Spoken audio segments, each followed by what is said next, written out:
En ce début du mois d'octobre 2019, une semaine d'action massive a été déclenchée dans de nombreuses grandes villes du monde.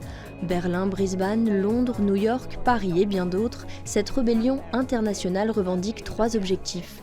Que les gouvernements disent la vérité sur l'état d'urgence climatique et écologique, 0 émission de carbone d'ici à 2025 et la création d'assemblées citoyennes. 6e extinction de masse, catastrophe naturelle toujours plus fréquente et violente, épuisement des ressources. Pour les scientifiques comme pour Extinction Rebellion, le constat est clair, il faut agir et vite.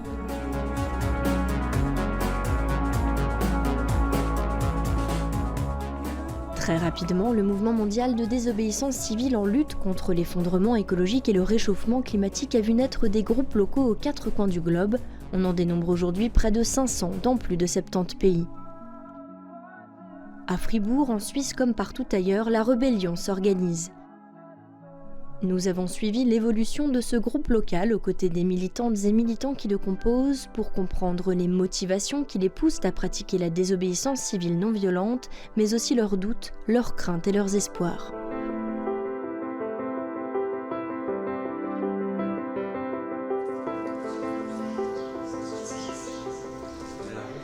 Le groupe fribourgeois d'Extinction Rebellion prépare sa 2e action. En avril 2019, des militants avaient réalisé des die-in dans plusieurs lieux de la ville. Durant ces actions, les participants s'allongent au sol pour symboliser l'extinction des espèces. Cette fois-ci, c'est un swarming qui aura lieu. Objectif, bloquer la route durant quelques minutes afin d'interpeller les passants et automobilistes. Une telle action à Lausanne quelques jours plus tôt a été sévèrement réprimée par la police. Après le 2e swarming, la police s'est intervenue assez massivement en 3 temps. Il y a eu des plaintes, sans doute que ça venait de Crédit Suisse. Avant toute action, il faut donc analyser ce qui a déjà été fait par d'autres groupes afin de mieux anticiper les risques. Donc tu dirais en 10 et 15 minutes après le début de l'action, ils vous ont déjà séparés, à peu près. Les participants se retrouvent dans un parc près du lieu du premier blocage. Comme avant chaque action, un briefing a lieu pour rappeler quels sont les risques légaux, comment réagir en cas de contrôle de la police et que faire si un participant ne se sent pas à l'aise et souhaite quitter l'action. La police fribourgeoise est normalement plus clémente qu'à Lausanne, mais on ne peut pas compter sur ça. Les risques sont 350 francs d'amende par personne, des arrestations, vos identités pourront être prises. Vos devoirs, c'est vous avez avoir votre carte d'identité sur vous. Toutes les informations qui sont sur la carte doivent être dites. Vous devez aussi donner votre adresse et c'est tout. Dès qu'ils vous posent des questions autres, vous dites « j'ai rien à déclarer ».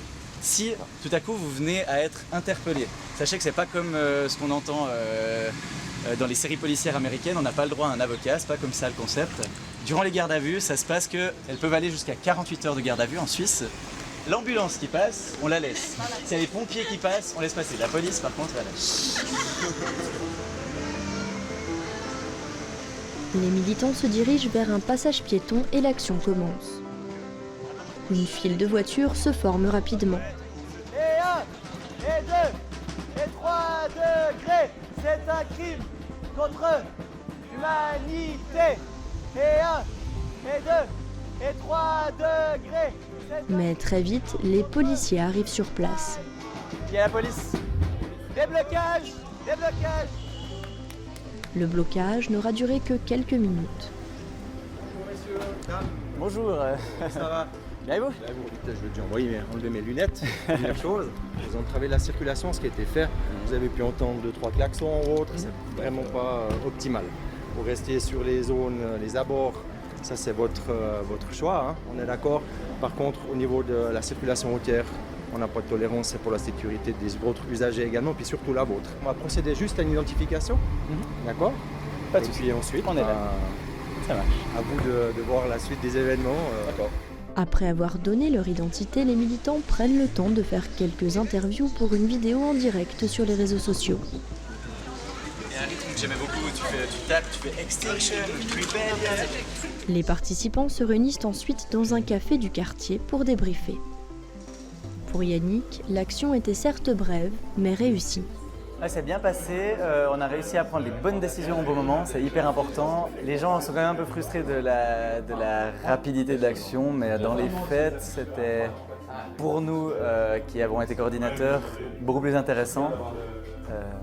parce que notre objectif n'était pas de faire des actions qui durent avec des gens qui se font arrêter et des gens qui font des gardes à vue et que ça devienne très grave.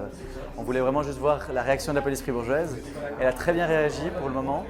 On pense que c'est une technique d'amadouement, on va dire, donc d'être gentil avec nous pour qu'ils puissent avoir des informations et savoir qui sont les leaders. Chaque petite action, si courte soit-elle, permet aussi d'observer la réaction de la population. On emploie la stratégie londonienne à Fribourg. Il faut vraiment qu'on redéfinisse qu'est-ce que les Fribourgeois aiment, qu'est-ce qui les touche. Nikoko a quant à lui déjà été arrêté récemment, il a donc décidé de ne pas prendre de risques et de filmer le blocage pour les réseaux sociaux indispensables au rayonnement des actions d'Extinction Rebellion.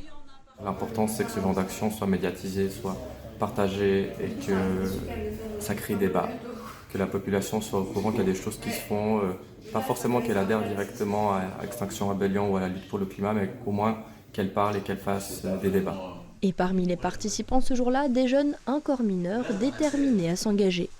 J'ai 14 ans et je suis là parce que je trouve ça super important de se battre maintenant avant qu'il soit vraiment trop tard. Ce qui a motivé ces militants à rejoindre le groupe, c'est l'organisation, mais aussi la bienveillance entre les membres et l'aspect concret des actions menées. J'aime beaucoup l'écoute qu'il y a. Les gens, ils parlent pas les uns par-dessus les autres. Ça, c'est une caractéristique que je trouve dans XR. Tout a vraiment été pensé dans le mouvement, les moindres détails, etc. Et c'est vraiment un mouvement bienveillant et qui a un objectif assez clair. Et du coup, j'ai l'impression que... j'ai beaucoup d'espoir avec le mouvement. Pour moi, c'est de pouvoir faire quelque chose concrètement, en fait, et puis pas simplement... je sais pas, lire des articles à la maison puis me dire ah ouais ça va mal, je vais trier mes déchets. Yes. Non, c'est de pouvoir agir concrètement. Alors après en échangeant avec les autres, en réfléchissant à la portée de nos actions et tout. Et puis forcément que c'est pas en un claquement de doigts que ça va avoir un effet drastique, mais au moins il y a quelque chose de concret, de réel qui se passe. Une démarche bien acceptée par les familles de ces militantes. Avec le temps, je crois qu'ils comprennent aussi un peu l'urgence et que du coup, c'est aussi pour ça qu'ils acceptent plus. Si j'étais allée faire une manifestation, je sais pas, pour un truc plus futile, peut-être que là, ils m'auraient dit « Ah, mais tu te mets en danger pour rien » ou comme ça, puis ils sont quand même maintenant conscients de l'urgence climatique. Et ils savent très bien que c'est ce que je veux et eux aussi, ils sont pour l'écologie et comme ça et ils ont complètement accepté ma démarche. Plus chaud que le climat, on est plus chaud. Plus chaud, plus chaud que le climat, on est plus chaud. Et celles et ceux qui ont recours à la désobéissance civile sont toujours plus nombreux et nombreux. Rappel de la définition de ce moyen d'action avec une spécialiste du sujet. C'est en fait un moyen de protestation utilisé par des citoyens pour remettre en cause une politique ou une loi qu'ils jugent injuste au nom de motifs politiques et qui est fait le plus souvent à visage découvert. Le terme en fait est assez connu chez les anglo-saxons depuis très longtemps, mais c'est seulement récemment qu'on parle de ça et pas de résistance ou de délit de solidarité ou d'action directe en droit suisse parce que chacun en fait a une particularité différente et en tant que moyen à disposition des militants, c'est vraiment vieux comme le monde. C'était utilisé déjà par des associations environnementales comme Greenpeace. Au cours des derniers mois, le mouvement a vu naître des groupes locaux comme celui-ci dans toute la Suisse romande et plusieurs cantons alémaniques. Ce premier blocage a permis de prendre la température afin de mieux orienter les prochaines actions fribourgeoises. Et pour faciliter la communication et être plus efficaces, les militants sont répartis en groupes de travail. Quelques jours après le blocage, le groupe chargé de la stratégie se réunit déjà pour réajuster l'axe des prochaines actions. Parmi les échéances importantes, le XR Tour, une semaine d'événements organisés dans plusieurs cantons, l'occasion de réfléchir au contexte local. C'était vraiment important de rétablir une stratégie qui convient à Fribourg et à la Suisse, parce que là on s'est rendu compte qu'en fait on appliquait une stratégie qui correspond à celle de l'Angleterre et qu'en fait en Suisse, si on l'applique, ça ne va pas fonctionner parce qu'on n'a pas la même police, on n'a pas le même gouvernement, on n'a pas aussi les mêmes gens. La stratégie d'Angleterre, c'est bloquer la vie quotidienne parce que c'est la vie quotidienne qui va nous amener à notre propre fin. En Suisse, si on fait ça, les gens, le peuple n'est pas prêt à ce qu'on les bloque. Par contre, si on réfléchit et qu'on a une approche beaucoup plus médiatique, où on prend des photos, où on demande aux élus de se positionner face à l'urgence climatique, les gens vont pouvoir comprendre le mouvement, ce qu'on fait et vers où on veut aller. Alors que juste bloquer des routes pour bloquer la vie quotidienne en Suisse, Nous, on n'est pas prêt à ça et le peuple n'est pas prêt à ça. Du coup, il faut aller rétablir une stratégie qui convient à nous et à XR pour le bien du collectif et que les revendications soient claires aux yeux de tout le monde. Le groupe étant tout jeune, il doit donc trouver la méthode qui lui convient, mais en 3 mois seulement, les militants commencent déjà à affluer. À Fribourg, on est là depuis avril, et en fait, il fallait voir ce qui fonctionne et ce qui ne fonctionne pas pour trouver notre propre chemin, en fait, pour trouver notre propre voie. Et je pense que si cette réunion d'aujourd'hui, elle arrive maintenant, après les premières actions, c'est hyper intéressant et hyper concluant, en fait. Je ne vois pas du tout ça comme un échec, mais plutôt comme une porte qui s'ouvre vers où on va aller. Si Extinction Rebellion attire autant de monde, je pense que c'est parce qu'il y a une bonne raison là derrière, que ça donne voix au peuple. Aujourd'hui, si on veut lancer des pétitions, bien comme ça demande pas mal d'argent, ça demande beaucoup de boulot, alors que nous, on a envie de porter un message qui est non violent et qui est pour le bien de tout le monde, en fait. Et j'ai l'impression que la démocratie, comme on la connaît en Suisse, n'est pas disponible à tout le monde, en fait. Et alors que le message climatique va toucher tout le monde, et il faut que chacun puisse donner de soi, et je pense que c'est dans des collectifs comme Extinction Rebellion où on peut amener ça. Une urgence qui rend légitime le recours à la désobéissance civile. Souvent, la désobéissance civile intervient justement un peu en bout de chaîne, ou alors quand il y a vraiment une urgence à laquelle le système, en fait, tel qu'il est pensé, n'arrive pas à répondre parce que les mécanismes de participation sont ainsi faits que tout prend énormément de temps. Tout nécessite beaucoup de ressources. Enfin, lancer une initiative fédérale, ça reste quand même quelque chose qui est extrêmement coûteux. Et donc ça permet d'ouvrir une brèche pour une participation qui contrevient à ces désagréments du système. C'est ce qui a poussé des auteurs assez éminents de théorie politique à parler de la désobéissance civile comme une sonnette d'alarme ou un moyen de tester en fait les limites de la Constitution. En matière environnementale, on a fait des initiatives, on sensibilise la population, les politiciens, mais en tout cas pour ce qui est des entreprises, pour ce qui est du marché, il y a beaucoup trop de choses sur lesquelles on n'a pas de prise. Ça n'avance pas alors que l'urgence climatique, elle, devient de plus en plus forte.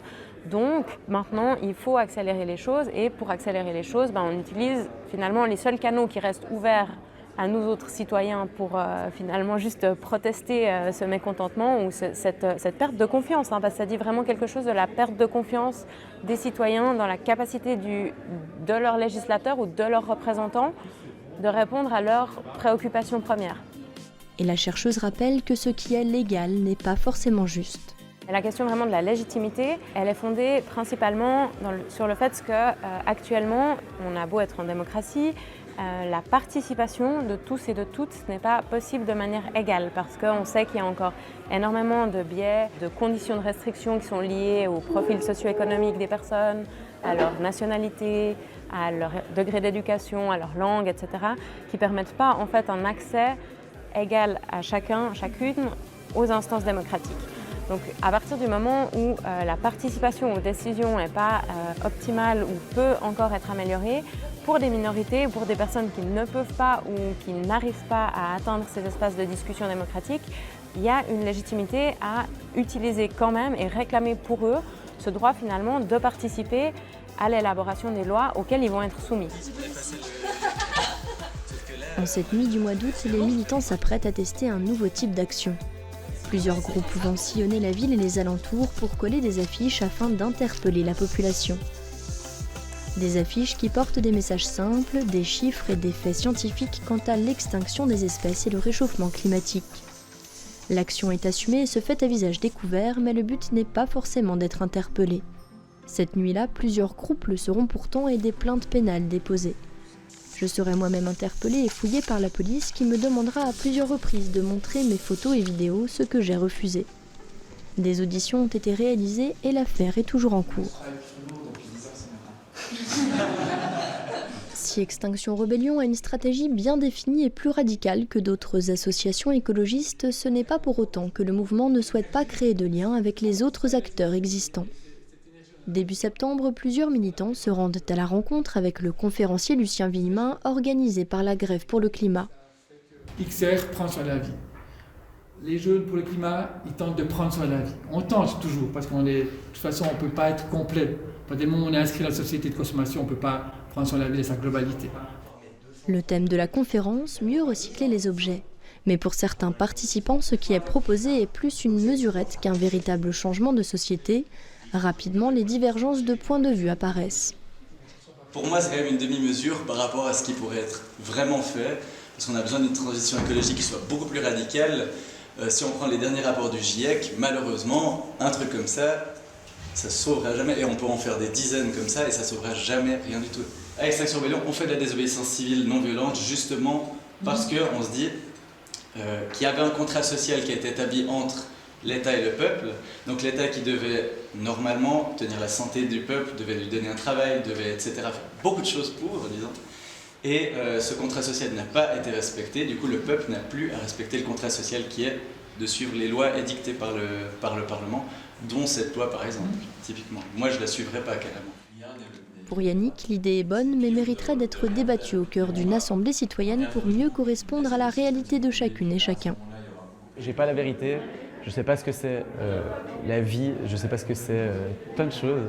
Et là, c'est important pour moi qu'on passe par des assemblées citoyennes qui décident de ce genre de choses.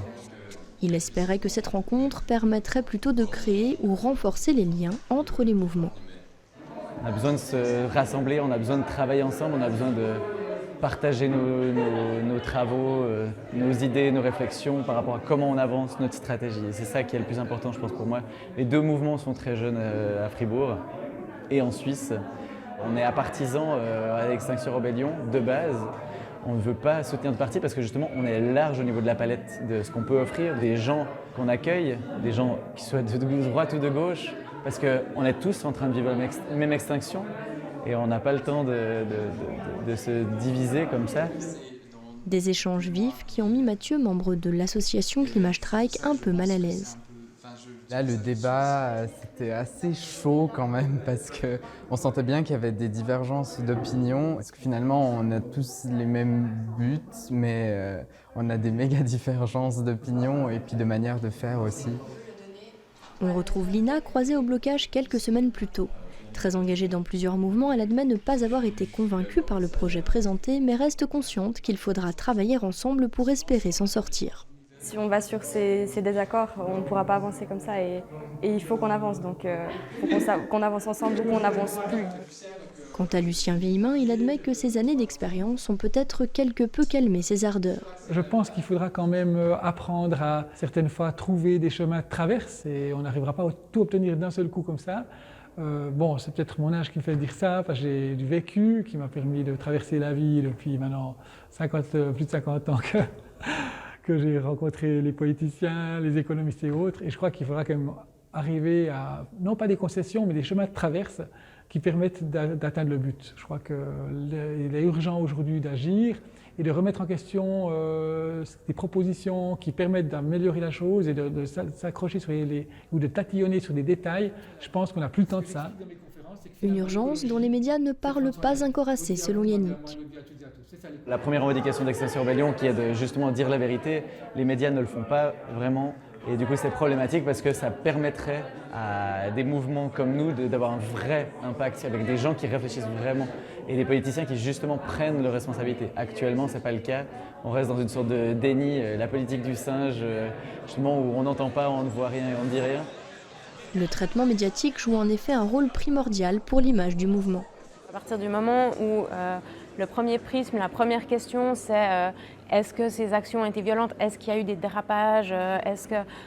En fait, on a déjà dans la question un énorme jugement sur la valeur de ce mouvement qui doit plutôt se défendre d'être ce qu'il est avant même de pouvoir parler de ce pourquoi il se bat. Donc il y a déjà un parti pris souvent qui évidemment influence ensuite la population. Et le profil des désobéissantes et désobéissants n'est pas forcément celui que l'on pourrait imaginer. On retrouve plutôt des profils socio-économiques assez élevés. C'est souvent des gens qui ont fait des formations, qui ont un degré d'études assez important, qui travaillent, qui par ailleurs sont impliqués pour d'autres causes. Il y a un bouillonnement ou disons une interconnexion souvent de gens qui sont à la convergence. Donc c'est plutôt des personnes justement qui sont plutôt ce qu'on se ferait comme idée du citoyen ou de la citoyenne modèle impliqué dans la vie de son État, la politique, l'intérêt pour les questions sociales, ne sont pas des personnes qui font ça à la légère. C'est des personnes qui le font parce qu'elles ont l'impression que justement elles y sont contraintes parce que c'est le seul moyen. Ils en sont arrivés à une situation où c'est le dernier recours pour faire entendre leur voix. Bonjour, alors bienvenue à Extinction Rebellion pour parler un peu des principes et valeurs, comment on s'organise à Fribourg. On va essayer de faire d'abord un premier tour des prénoms. Comme chaque mercredi, c'est l'accueil des nouveaux membres. Zélie fait partie des militantes présentes ce jour-là. Pour elle, la désobéissance civile s'est imposée comme l'une des réponses à l'urgence de la situation. Pour cette cause-là, ça vaut la peine d'aller plus loin parce que justement la légitimité me semble dans ce cas-là plus grande que l'importance de la légalité. Ce qui me parle en fait, c'est le message qui est passé. On ne dit pas juste oui, c'est important, c'est urgent, mais vraiment faire des choses qui montrent que pour nous c'est tellement urgent qu'on est prêt à faire des sacrifices et à faire des choses qui sont en fait illégales tellement c'est urgent. Si son entourage comprend bien sa volonté de faire un tel sacrifice, son engagement pourrait être plus problématique au niveau professionnel. Au niveau de la famille et mes amis, j'ai pas du tout de problème par rapport à ça, de savoir de dire quand j'en fais partie. Mais c'est plutôt au niveau des responsabilités à côté, du travail et tout ça, s'il y a des arrestations, sur ce côté-là, ça peut devenir délicat. Ce mardi soir, projection d'un documentaire à Blue Factory. On y découvre le mouvement étudiant Hotport, un exemple de révolution non violente.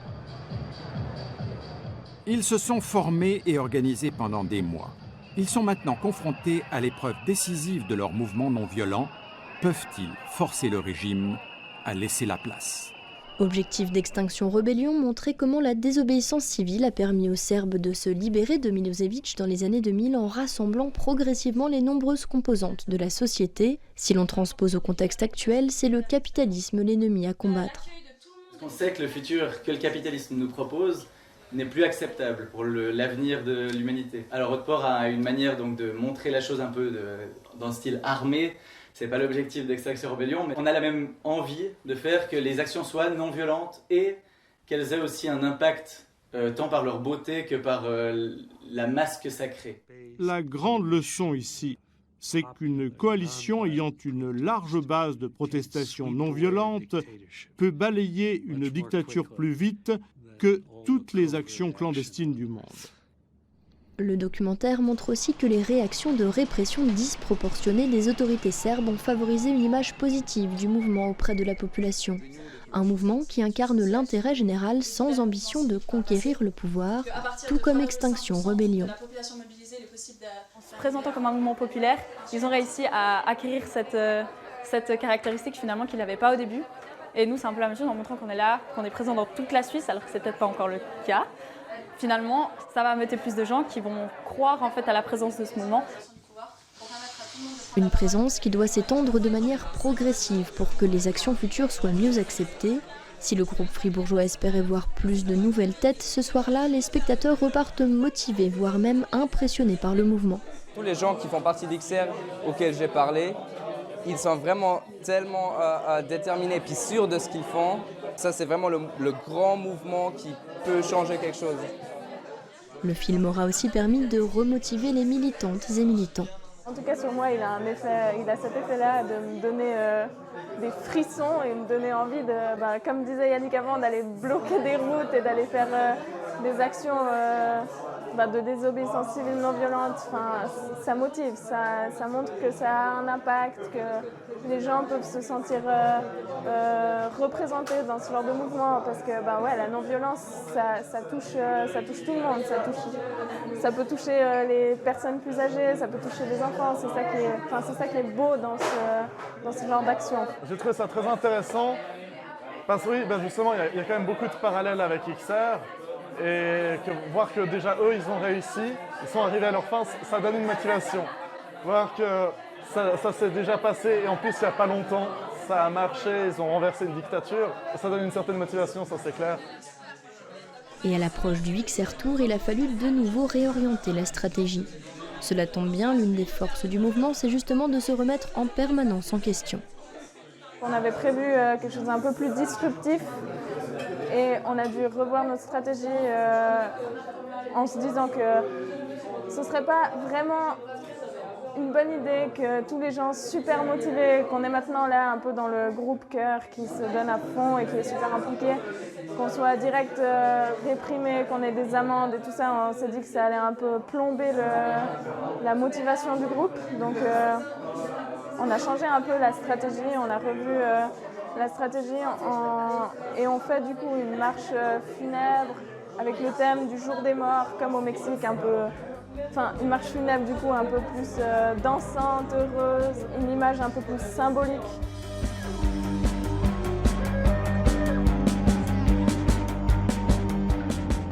Alors là, c'est le 3e jour du XR Tour.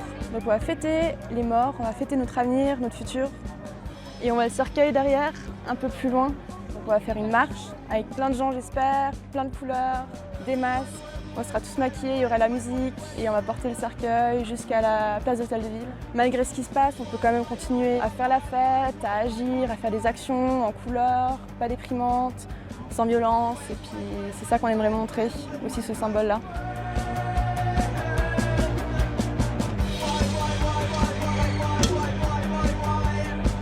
Alors bonjour tout le monde, d'abord merci donc de votre présence. Ça nous touche énormément de voir autant de monde qui ont envie d'enterrer leur futur d'une manière festive.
Der Wildtiere sind in den letzten 45 Jahren verschwunden.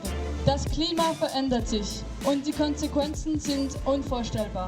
Wir zerstören das Leben, wir zerstören unsere Umwelt. Jeden Monat, jedes Jahr ist es unsere Zukunft, die wir ein bisschen schneller zerstören.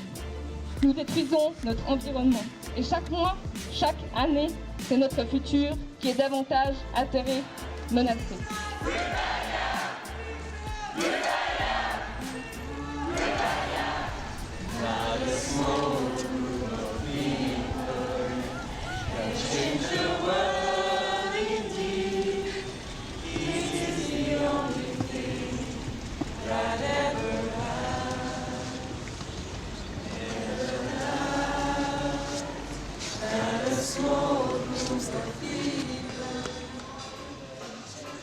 Les nouveaux membres continuent d'affluer.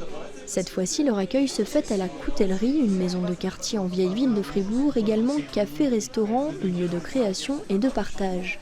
Un lieu qui correspond aux valeurs d'XR puisque basé sur l'autogestion et l'organisation horizontale. Et ce jour-là, certains des nouveaux arrivés ont moins de 10 ans. T'as déjà eu une interpellation avec la police, toi? Ouais. Sans délinquant, ouais. Je m'appelle Malik et j'ai 9 ans. J'ai participé à la marche semaine passée, je crois. Sinon, je ne me rappelle pas ce que j'ai fait d'autre. Je comprends qu'il faut que la planète est en danger à cause du climat. Et la présentation du mouvement permet aussi de parler de l'un des piliers d'Extinction Rebellion, la culture régénératrice. Alors la culture régénératrice, c'est un pilier du mouvement. Sans ça, Extinction Rebellion n'existerait pas, à mon avis. Le principe, c'est que changer le monde, c'est bien, faire des actions, c'est cool, mais il faut prendre soin de soi aussi et d'abord. Du coup, en tant qu'activiste, on ne peut pas faire des actions tous les jours, avoir toujours notre tête qui pense à l'écologie. Là, on parle de nos émotions, par exemple, mais quand on est dans une action, on va parler de nos émotions aussi. On va avoir des gens qui vont être là, qui vont prendre soin de nous. Un niveau développé de culture régénératrice que Clémentine avait rarement connu dans son parcours personnel et militant. Pour moi, l'intégration dans un groupe, c'est un truc très important dans le militantisme. Puis le fait de le faire en amont et puis de créer des espaces où chacun se rend compte que vraiment il peut prendre la parole et puis on l'écoute et puis il n'y a a priori pas de discrimination particulière. C'est quelque chose qui m'est assez cher. J'avais vu des choses similaires dans des groupes de témoignages de violences sexistes ou de harcèlement de rue ou des questions de viol, puis dans des relations proches avec des meilleurs amis. On arrive à le faire avec des gens qu'on connaît peu, avec lesquels des liens de confiance ne sont pas forcément tissés, et puis de manière beaucoup plus large. Donc c'est assez fou que Extinction Rebellion arrive à rendre scalable, donc à faire à plus large échelle ce que j'avais seulement vu dans des petits groupes de confiance. Puis je suis impressionné, à force de relire les documents qu'on a, les principes et valeurs et structures d'organisation, à quel point c'est bien pensé et puis à quel point c'est profond dans l'organisation qui a été créée. Et puis j'y trouve ma place à plein d'endroits. Donc, tant dans le côté stratégie, parce que j'aime bien réfléchir, ou bien relationnel. XR, j'ai aussi rencontré plein de nouveaux amis, d'intérêts en commun ou de sensibilités communes par rapport à l'horizon politique, la manière de se rebeller face au système, ou bien juste un souci pour l'environnement, mais ça crée quand même directement du lien. Quant à Ben, lorsqu'il a participé à la création d'XR en avril dernier, il ne s'attendait pas à une évolution si rapide.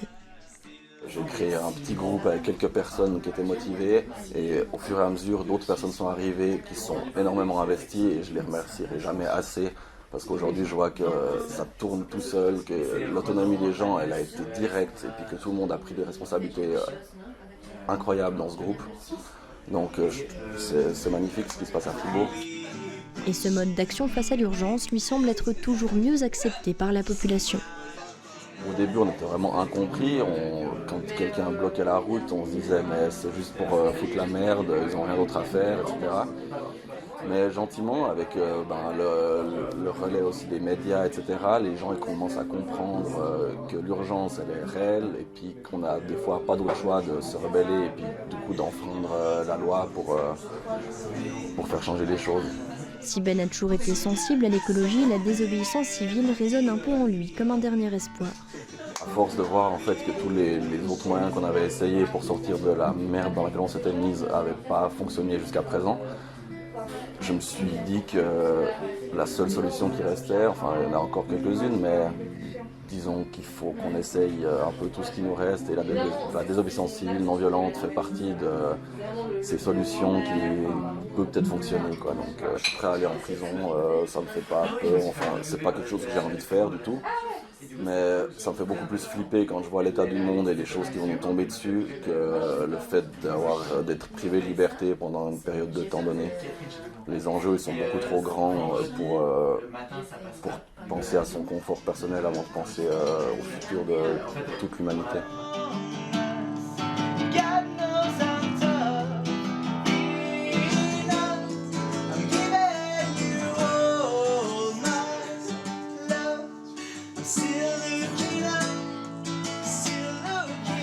Un peu à la situation politique en Suisse. Ce soir-là, ce sont Morgane et Florian qui présentent Extinction Rebellion. Cet ancien étudiant de 24 ans qui vient d'arrêter l'université pour se lancer dans un apprentissage avait déjà entendu parler du mouvement depuis longtemps. C'est en fait un copain à moi qui m'a ajouté sur le groupe WhatsApp d'Extinction Rebellion Fribourg et après il est parti. Et du coup je me suis dit bon moi, je me suis dit que j'allais rester quand même un moment pour voir. Et puis, alors, via ce groupe, j'ai appris qu'il y aurait bientôt une action de die-in. Comme tout le monde, je savais que quelque chose n'allait pas, mais j'avais envie d'avoir plus de précision. Comme bon nombre de militants, Florian a participé à des marches et manifestations, mais avait de plus en plus de mal à y trouver du sens. Une fois, alors que j'étais en train de marcher, justement, il y a une vieille dame qui était au bord de la route, qui ne comprenait pas trop qu'est-ce qu'on faisait, puis qui m'a demandé, je lui ai dit « ouais, on marche pour le climat ». Puis elle a dit « ah, c'est bien, vous êtes mignon ».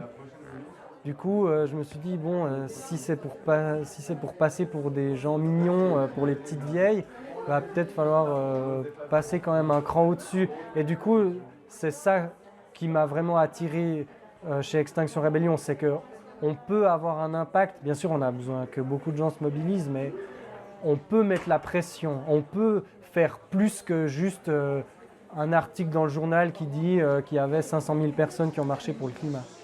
Mais la convergence des luttes reste selon lui essentielle pour que s'opère un véritable changement. De toute façon, la désobéissance civile est une méthode qui fonctionne, mais pour qu'elle fonctionne, il faut effectivement qu'on ait un maximum de monde. Après, ça ne veut pas dire que les autres mouvements ne servent à rien. Les marches, c'est bien pour attirer l'attention, pour visibiliser un peu le problème. Même les mouvements plus radicaux, plus violents, ils n'ont pas aucune utilité. Tout le monde a sa pierre à apporter et puis je ne vais pas essayer de convertir quelqu'un à la désobéissance civile non violente si son truc c'est de casser des vitrines. Et s'il admet ne pas être encore tout à fait prêt à cela, il estime également que l'incarcération de militants peut s'avérer utile.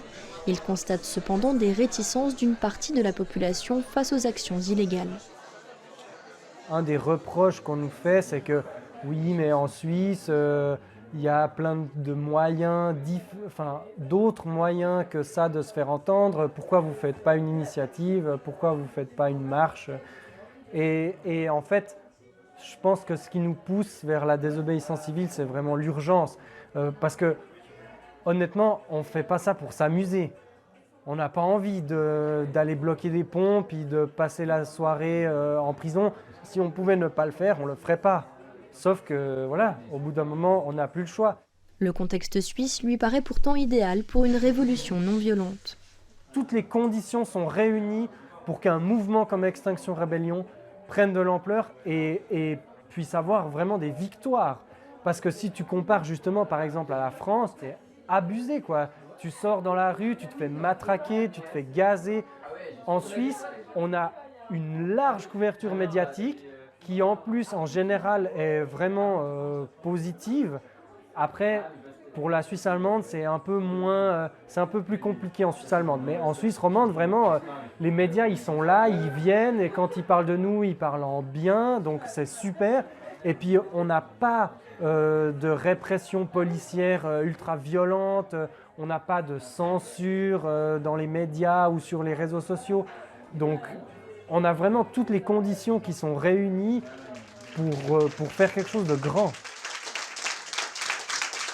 Et le recours à la désobéissance civile en Suisse n'est d'ailleurs pas nouveau. Certains mouvements pour les droits des femmes ont aussi utilisé des actions qui peuvent être qualifiées d'actions illicites pour publiciser en fait, et mettre sur le devant de la scène leurs revendications. Puis après, historiquement, vous avez les cas les plus connus, c'est Gandhi, Martin Luther King. Donc le fait de transgresser certains interdits pour en fait susciter le débat, rendre très tangible leur cause et puis obliger finalement les politiciens et politiciennes à répondre à leurs attentes et leurs griefs. Ce moyen d'action instaure également un véritable rapport de force. Ça montre que, une fois de plus, en fait, la politique telle qu'elle est faite aujourd'hui est un milieu qui est encore un milieu hyper privilégié, hyper difficile d'accès, et puis qui est jalonné par des rapports en termes de classe, de genre, de profil socio-économique. Tous ces mouvements, en fait, qui utilisent la désobéissance civile, que ce soit les mouvements d'aide aux réfugiés, que ce soit les mouvements climatiques, rendent en fait explicites ces rapports de force qui jalonnent l'accès aux espaces de pouvoir. Et puis on le voit aussi dans la question de la qualification de la violence. Parce que d'une certaine manière, on va qualifier de violents certains actes quand ils sont faits par une minorité dans un certain contexte. Le rapport de force est légitimé dans un sens, là on ne considère pas que c'est une violence. Par contre, d'empêcher un automobiliste de sortir de sa voiture pendant 2 minutes parce qu'on a déployé une banderole, là on est dans de la violence. Par contre, si on vous fouille à nu parce que vous avez mis de la craie sur un espace public, il y a vraiment quelque chose qui a un enjeu énorme en termes de où est-ce qu'on place la limite. Et en fait, le où est-ce qu'on place la limite, il est extrêmement politique.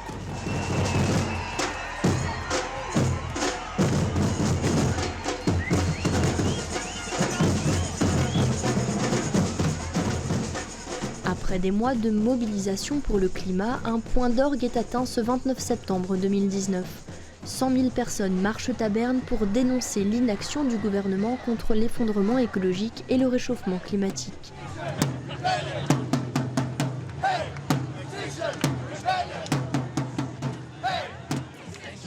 Parmi les participants, de nombreux membres d'Extinction Rebellion venus de toute la Suisse. On retrouve notamment China, membre du groupe fribourgeois. Si elle n'a plus vraiment espoir en la manifestation comme seul moyen d'action, elle estime que toutes les stratégies sont complémentaires. La convergence des luttes, elle est importante. Il faut qu'il y ait des groupes féministes qui viennent, il faut qu'il y ait des groupes pour le climat qui viennent. C'est important qu'il y ait beaucoup de gens qui se manifestent et qui se mobilisent, et beaucoup de gens qui viennent de plusieurs endroits différents et qui utilisent plusieurs méthodes différentes parce que justement, ça se complète. Je trouve ça hyper impressionnant de voir qu'il y a autant de gens qui sont là aujourd'hui. Et ouais, je suis venue aussi pour ça parce qu'on se soutient mutuellement et il y a besoin de monde, que ce soit pour la désobéissance civile ou pour les manifestations traditionnelles. Et voilà, c'est bien qu'il y ait du monde partout. Et il y a vraiment énormément de gens et c'est trop cool. Pour China aussi, la désobéissance civile non violente est devenue un outil évident. Mais avant de découvrir Extinction Rebellion, elle était prête à aller bien plus loin. C'est marrant parce que juste avant d'entendre parler d'XR et puis d'entrer à XR, ce qui s'est passé, c'est que j'ai entendu parler des Black Blocs et j'ai été hyper galvanisée par leur cellule de désarrestation. Donc en vrai, j'étais prête à devenir violente s'il fallait. Du coup, la désobéissance civile non violente, c'est carrément mieux. Je risque moins qu'en faisant partie des Black Blocs au final. J'ai pas l'impression d'être la personne qui a le plus à perdre à me faire arrêter. Donc voilà, je suis arrêtable. What do we want? Climate justice! What do we want? J'ai souvent participé à des manifestations où il y avait souvent des gens qui étaient un peu plus agressifs ou bien plus qui s'emballaient un peu. Et dans XR, c'est pas du tout le cas. Ce qui me plaît beaucoup, c'est qu'il y a beaucoup de communication, c'est super drôle, on s'amuse bien. Il y a une ambiance un peu particulière de bienveillance où on est tous en train de s'occuper de chaque personne, veiller si tout le monde va bien, s'il ne fait pas trop chaud, si on a faim. Quant à la désobéissance civile, c'était pour elle loin d'être une évidence au premier abord. Ça va à l'encontre de ce qu'on a tout le temps appris. C'est clair que les Suisses, on est toujours habitués à être polis, pas dérangés en fait. Et il faut se battre contre soi-même, franchement c'est pas facile. Je suis quelqu'un d'assez calme et assez dans les règles et dans les normes. Et ça m'embêtait beaucoup au début. Il y a des moments où on se retrouve face à la police puis ils nous disent oui mais il y a des gens qui habitent là et on se dit oui, et je leur prends 5 minutes de leur temps mais au final on se bat pour qu'on puisse vivre. Le contexte suisse reste particulier car contrevenir aux lois n'est pas habituel pour la plupart des citoyennes et citoyens. On a en Suisse une très forte conception de la valeur de la loi, du respect de la loi, qui n'est pas une mauvaise chose en soi vraiment, mais on a une réduction en fait de la loi, enfin du droit sur la loi. Et on a une tendance à oublier que c'est pas parce qu'une loi dit quelque chose qu'aucune critique de cette loi ne peut en être faite. La loi ne traduit pas le juste en absolu. La loi est humaine, elle est faite par des personnes élues, de manière normalement démocratique, etc. Ça, c'est quelque chose qui est des fois un peu oublié. On a une tendance à réduire en fait la loi à le juste. You can't hide. Gonna find you and take it slowly. Ready or not. Le XR Tour terminé et la rébellion internationale du mois d'octobre approchant, on retrouve Corinne qui fait partie du mouvement depuis le début. L'occasion de faire le bilan avec cette fribourgeoise d'adoption qui a pu observer le contexte particulier du canton. Moi, je vis en Gruyère, je vois bien effectivement la mentalité rurale et évidemment plus loin de ces préoccupations-là. Pas parce qu'elle ne les comprend pas, parce que simplement quand on travaille la terre, on a aussi un rapport différent à la nature, puis on se dit oui mais c'est ces citadins-là qui nous font des histoires, et puis il faut être vegan, mais ils ne comprennent pas forcément, c'est vraiment deux mondes. Un temps où justement on était parti sur de la vraie désobéissance civile, beaucoup inspirée de Londres, hein, avec bloquer des ponts, etc. Et puis il y avait eu ces événements, entre autres Zurich, Bâle ou Lausanne, où la police avait réagi fort, la répression avait été forte. Et on s'est rendu compte à ce moment-là, mais nous on n'a pas encore assez de monde, on n'est pas assez nombreux pour prendre de tels risques dans le sens où on va effrayer des gens pour nous rejoindre. Et puis ceux qui sont là, s'ils se font tout le temps arrêter, ils vont aussi se lasser. Puis l'idée, c'est quand même toujours de réunir le plus de monde possible. Et là, on avait réorienté sur des actions plus spectaculaires, plus visibles, où les médias ont envie de venir faire des belles photos. Typiquement, la Limac, c'est typiquement une action de ce type-là, très visuelle, très belle, qui forcément fait parler d'elle. On était plus partis là-dessus. Et puis après le XR Tour, en rediscutant, on se rend compte qu'on peut quand même aussi partir sur des choses plus radicales, peut-être, si je peux exprimer ce terme-là. Et maintenant, il y a un peu trois types d'actions. Il y a les actions peut-être plus artistiques, peut-être plus poétiques. On peut penser quand on a fait des choses craies, mais ça peut être un peu de tout, hein, qu'on mette un peu notre fantaisie là-dedans, parce que je pense que ça, c'est aussi un mode de communication vraiment intéressant de passer par le beau, par l'art. Des actions justement quand même spectaculaires, et puis celles qui sont plus radicales, où on bloque peut-être des ponts, des routes, etc. Et puis d'avoir ces trois types d'actions en parallèle. Pour Clémence Demey, il ne faut pas non plus s'attendre à une banalisation de la désobéissance civile. Vu les conditions actuelles, c'est quand même des procédures pénales, c'est pas agréable quand on n'a pas été confronté à la justice, parce que c'est pas des personnes justement qui ont un contact normalement problématique avec la justice. C'est assez confrontant en fait quand on ne sait pas à quoi s'attendre, d'être interpellé par la police, de devoir se justifier, etc. Donc je ne parlerai pas de banalisation. Après, est-ce que ça va donner des idées à d'autres mouvements ? Oui, peut-être. Après, c'est un moyen d'action qui n'est pas accessible à tout le monde, la désobéissance civile, parce que tout mouvement ne peut pas se permettre de prendre le risque, justement, de prendre des sanctions légales. Déjà, rien que si on pense à des personnes dont les statuts en Suisse sont précaires. On sait aussi que c'est des mouvements où il y a une surreprésentation. Alors, c'est peut-être un peu en train de changer à XR, mais souvent, il y a une surreprésentation de profil masculin, parce que les femmes auraient un rapport au corps à se mettre dans une situation de confrontation où elles risquent quand même d'être touchées physiquement, d'être interpellées, qui est moins simple. Donc tous ces facteurs sociaux restent un enjeu. C'est pas si facile. Il y a une logique aussi de mettre en avant des personnes, des fois dans les actions de désobéissance civile, qui peut devenir un peu problématique. Mais là, pour l'instant, je trouve que c'est assez intéressant avec XR parce que XR met une très forte lumière sur l'aspect collectif du mouvement. Et ça, c'est vraiment intéressant aussi parce que ce qu'il y a derrière, c'est que ce n'est pas une personne héroïque qui fait cette action pour entraîner les autres. On n'est plus dans Gandhi qui est le leader charismatique, on est dans un mouvement collectif. Et en ça, pour moi, il y a aussi quelque chose de profondément politique là-dedans, parce qu'on est dans quelque chose qui crée du lien, qui ne veut pas juste être un mouvement de frondeurs. Ce n'est pas juste quelque chose qu'on fait pour se mettre en avant ou se donner une identité, se construire une identité. On n'est plus d'accord de jouer avec vos règles du jeu, les règles du jeu qui sont faites par les personnes qui sont déjà dans ces espaces privilégiés, qui sont conçus pour eux, par eux, et donc pour lesquels finalement quand on ne fait pas partie de ces catégories-là, c'est quasiment impossible d'arriver à y rentrer.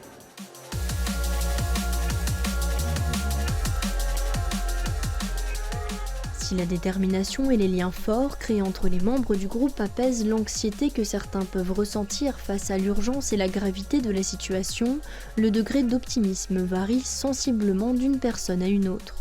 Je suis persuadé que d'une manière ou d'une autre, on va trouver une solution. Par contre, je pense que la situation elle est vraiment catastrophique et je pense qu'il faut se bouger, il faut faire quelque chose, il faut agir, mais je pense qu'on a la capacité de changer. Je sais pas si j'arrive à me représenter ça à l'avenir. Enfin, je crois que je suis plutôt pessimiste.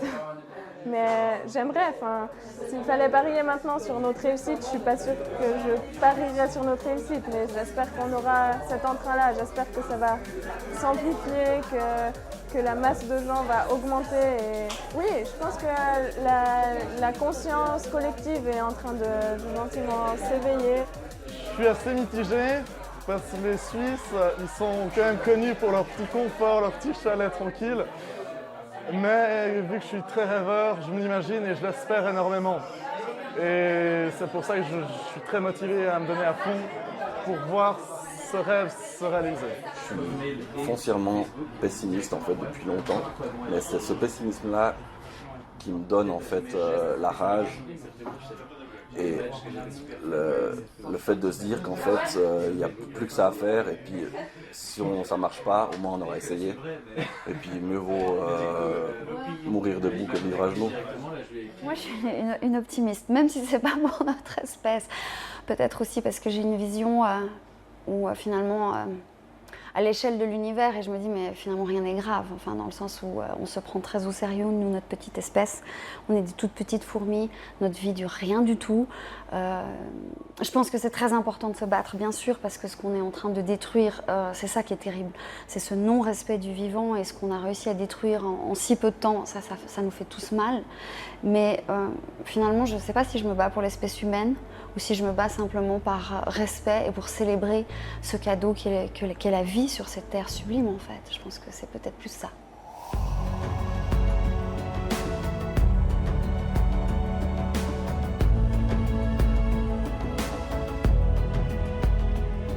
Si l'espoir peut sembler mince et l'avenir incertain, l'indignation, elle, est grandissante face à l'inaction des gouvernements. Partout, la rébellion s'organise, se forme et se perfectionne. Une lutte pour notre survie que ces militantes et militants mènent avec amour et détermination.